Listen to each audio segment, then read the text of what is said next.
Bonjour à tous, une simple vidéo aujourd'hui sur et si le divin était en nous. Pour moi, c'est quelque chose dont je suis persuadé, puisque j'ai l'impression que depuis que je suis né, j'écoute mon instinct, mon intuition plus exactement, même si il m'est arrivé de ne pas l'écouter et à chaque fois je finissais dans le mur. J'ai mis du temps à comprendre. Pourquoi ce titre, et si le divin était en nous? Eh bien tout simplement parce que les religions, toutes les religions monothéistes, nous parlent d'un Dieu extérieur, une soumission à un ciel castrateur qui nous punirait si on fait des fautes. Moi, je pense que les fautes sont essentielles et qu'elles font partie du chemin. Et que le fait d'avoir peur d'une punition divine nous empêche justement de tomber et de nous relever. Je vais parler de Jésus et de l'Église, puisque évidemment c'est ce que je connais le plus au niveau culturel, c'est ma culture chrétienne. Jésus disait que, je vais aller vite, mais Jésus disait qu'on était tous Jésus, que cette unité divine était en chaque être humain, que toutes ces palettes émotionnelles, toute cette haine qu'on peut avoir parfois, toutes ces critiques qu'on peut avoir parfois pour d'autres, parlent de nous en fait. Et par rapport à l'Église qui elle nous vend, car elle nous vend, un Dieu vengeur, un Dieu qui nous empêche de faire des choses, un Dieu où il faille faire des sacrifices sur sacrifices, un Dieu qui fait peur. Par exemple, j'ai une discussion un jour avec un prêtre, je l'ai déjà dit dans des anciennes vidéos, mais je le répète parce que c'est important, qui me disait que ce que je faisais avec mes mains, avec mes aides à la guérison, c'était diabolique. Donc je lui ai dit de relire ses écrits. Et Jésus nous disait lui-même qu'on allait faire mieux que lui. Donc il y a eu cette séparation entre l'Église et le message du Christ en fait. Je ne sais pas pour l'islam et pour les Juifs comment ça se passe. Je ne suis pas allé en profondeur. J'ai lu l'Ancien Testament, enfin une partie. J'ai lu le Coran aussi. Mais je trouve qu'il y a une grande soumission à Dieu et ça me plaît pas du tout. Imaginons que demain, tous les êtres humains se disent que Dieu est en eux, qu'il suffit de laisser venir cette intuition. Je ne dis pas instinct, parce que instinct, c'est un mot qui a été galvaudé, mais instinct peut être différent de l'intuition. L'intuition, c'est vraiment quelque chose de notre âme, qui vient de l'intérieur, mais qui est relié à cet univers, à cette puissance folle. Imaginez si le monde entier, demain, prenait en considération que son voisin ressent les mêmes choses que lui, que son voisin a pu faire les mêmes erreurs que lui, que celui qui a tué, j'aurais pu tuer aussi. C'est ça le message d'amour, c'est difficile à comprendre, mais si on imagine que tout le monde, vraiment que tout le monde atteint cet état-là, c'est-à-dire que tous nos actes ne sont plus dirigés par nos désirs, notre soif de reconnaissance, notre soif d'argent. si tous nous le laissions à l'intérieur, parce que nous sommes un, mais nous sommes en même temps tous différents, nous avons tous des aspirations, des inspirations, des intuitions, un instinct bien différent de son voisin, mais qui en fait nous amène vers être, vers le fait d'être, de devenir.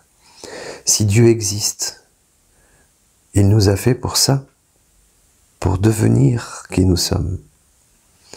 Et ce n'est pas en laissant place à ce petit ego magnifique, merci l'ego, mais ce n'est pas en laissant place à l'ego que nous allons grandir. Nous allons grandir matériellement, certainement, intellectuellement, certainement aussi. On va lire, on va acheter, on va apprendre des trucs, voilà. Mais la finesse, la puissance de l'être entier que nous sommes vient de cette intuition et du fait de ne pas demander en fait, mais de se mettre au service de. Je vous parle un petit peu de moi d'une façon un peu intime. Là, maintenant, je vais vous parler un peu de moi en vous disant mon expérience. J'ai beaucoup souffert dans ma vie, comme tout le monde. J'ai eu des périodes très difficiles et je levais les yeux au ciel et je demandais au ciel, je faisais des prières, je demandais qu'il m'amène des choses. Très souvent, je les ai eues, ces choses. Et étonnamment, j'ai regretté de les avoir eues. Parce qu'en fait, c'était une souffrance bien supérieure après, une fois que je les ai eues. Et il y a quelques années, peut-être environ 15 ans, j'ai décidé, comme ça, intuitivement, de ne plus rien demander, mais d'être au service d'eux. Alors, je ne suis pas riche pour mes soins. Par exemple, je pourrais faire de la pub. Plein de gens me disent, avec bienveillance d'ailleurs, fais de la publicité, fais-toi connaître. C'est très gentil à eux, mais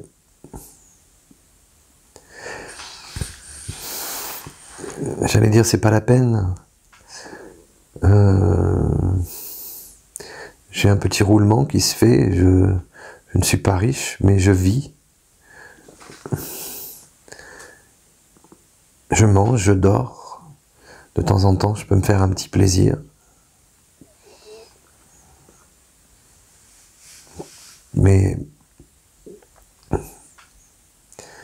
pas besoin de demander. Donc mon expérience me fait dire que si je me mets au service de cette force intérieure, cet instinct intérieur, par exemple là, je fais cette vidéo, j'y ai pensé un petit peu avant, si vous voulez. Je l'ai un peu élaborée dans ma tête, enfin elle est née dans ma tête, je ne l'ai pas élaborée en fait.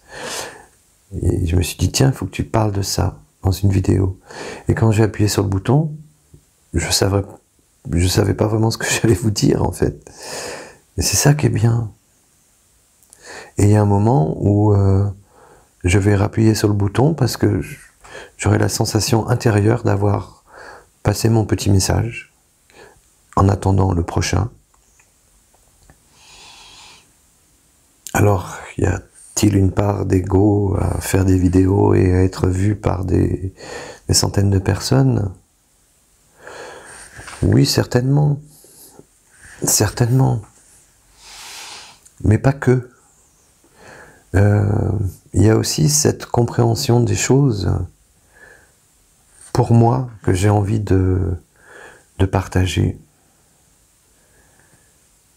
J'ai envie de la partager parce que j'ai l'impression que ça m'a sauvé la vie. Parce que si on a véritablement la foi en soi, en ce fameux Dieu en nous, on manque de rien. On manque de rien. C'est stupéfiant. J'ai eu des périodes très difficiles dans ma vie, mais j'ai jamais manqué de rien. J'ai toujours eu à un moment une bonne nouvelle pour pouvoir aller m'acheter mes carottes et mes tomates et me faire mes salades et mon bout de pain rassis. C'est vrai, ça m'est arrivé. J'ai pas honte. Alors à l'époque, je me souviens qu'on me disait que j'étais un flemmard, que je m'isolais, que je ferais bien d'aller taffer. Mais non, j'ai passé beaucoup d'énergie à lutter contre ce que me disaient ces gens-là, souvent avec amour d'ailleurs, donc je leur en veux pas. Mais c'était pas mon chemin. C'était pas mon chemin. Et ça ne sera plus jamais mon chemin. Se faire sa propre culture, lire des bouquins, écouter des émissions, grandir, se faire, oui, vraiment sa propre culture, et ensuite la protéger, la partager aux autres. C'est ça le don, c'est donner quelque chose qu'on a appris, qu'on a testé. C'est pas vraiment quelque chose qui nous appartient d'ailleurs. Et cette vidéo est certainement due à des choses que j'ai entendues, qui m'ont donné envie d'en parler, de parler de cette vision de Dieu en nous. Et si le divin était en nous, imaginez si tous les êtres humains avaient conscience de ça, au lieu de s'agenouiller et de se soumettre devant un Dieu extérieur, qui aurait droit de vie et de mort sur nous. Et si on laissait simplement vivre notre être, tiens, ça j'ai pas envie de le faire, tiens, ça j'ai envie de le faire. Eh bien, ce que j'ai pas envie de le faire, je ne le fais pas. Et ce que j'ai envie de le faire, je le fais. Ça s'appelle la liberté. C'est pour ça que j'en veux un petit peu à l'Église, un petit peu, beaucoup, mais j'essaie de ne pas être en colère en ce moment. Ils ont sali ce message. Ils ont sali ce message de Dieu à l'intérieur de nous. Tout ça pour avoir un pouvoir sur les gens. Et si on fait le lien avec le capitalisme actuel, c'est exactement la même chose. C'est-à-dire qu'on laisse croire aux enfants notamment que, en se remplissant d'objets matériels, on va suffisamment nourrir son désir. Mais c'est faux. On va le nourrir un certain temps, on est tous pareils.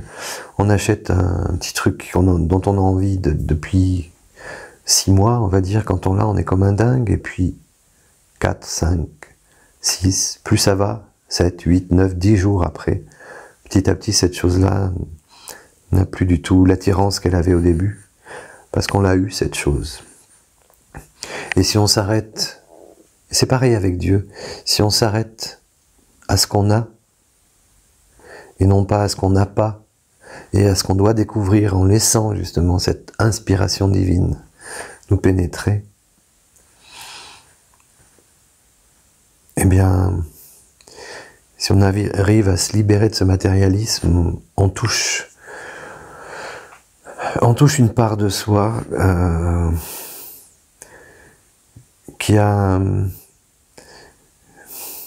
d'un calme inestimable, qui est d'une puissance inestimable, qui a une faculté à pardonner inestimable. Et c'est cette chose-là, à mon avis, je ne suis pas prophète, hein, mais je pense que c'est cette chose-là qui va sauver le monde. C'est quand tout le monde va prendre conscience que nous sommes tous un, mais que nous sommes tous uniques, et que pour être comme un poisson dans l'eau, dans ce monde en difficulté, eh bien peut-être qu'il suffirait que tous nous soyons nous-mêmes, et que nous acceptions que l'autre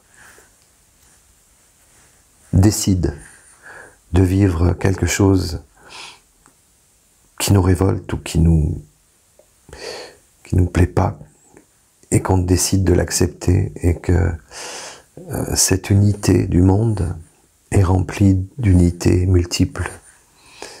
Voilà, c'est tout. Je ne suis pas un intellectuel, mais je n'en serai jamais un. J'aime pas trop l'intellectualisme barbare. Je trouve que trop Trop de gens profitent du fait d'avoir lu beaucoup dans des bouquins, des choses par cœur, et ensuite ça se transforme en mépris vis-à-vis de ceux qui n'ont pas passé ce temps à lire et à apprendre dans des bouquins, mais qui ont préféré apprendre chaque jour, chaque seconde de leur propre vie. Ça se respecte de la même façon qu'un petit singe qui apprend des choses qui ne sont pas de lui. Voilà. Si Dieu est en nous, alors peut-être que notre âme est immortelle. Puisque cette intuition divine, évidemment, elle vient de là-haut, ou de la terre, on ne sait pas trop. Mais elle nous transperce et c'est merveilleux. Pour mes soins, par exemple, quand je fais des soins, je prends un plaisir total et ça me fait un bien fou à ne pas exister, à ne pas être là, à laisser faire. Laisser faire complètement et totalement ce qui doit être fait. Je n'ai même plus besoin de savoir ce qu'ont les gens, en fait. C'est juste laisser faire ce qui doit être fait. Et je vous assure que ma vie n'est pas facile, hein. J'ai des moments très difficiles aussi, comme tout le monde. Mais je sais que je dois passer par cette souffrance quand j'ai de la souffrance. Et je dois l'accepter. Et je sais que ce qui doit se faire pour moi se fera. Même la mort. Soyez heureux. À bientôt.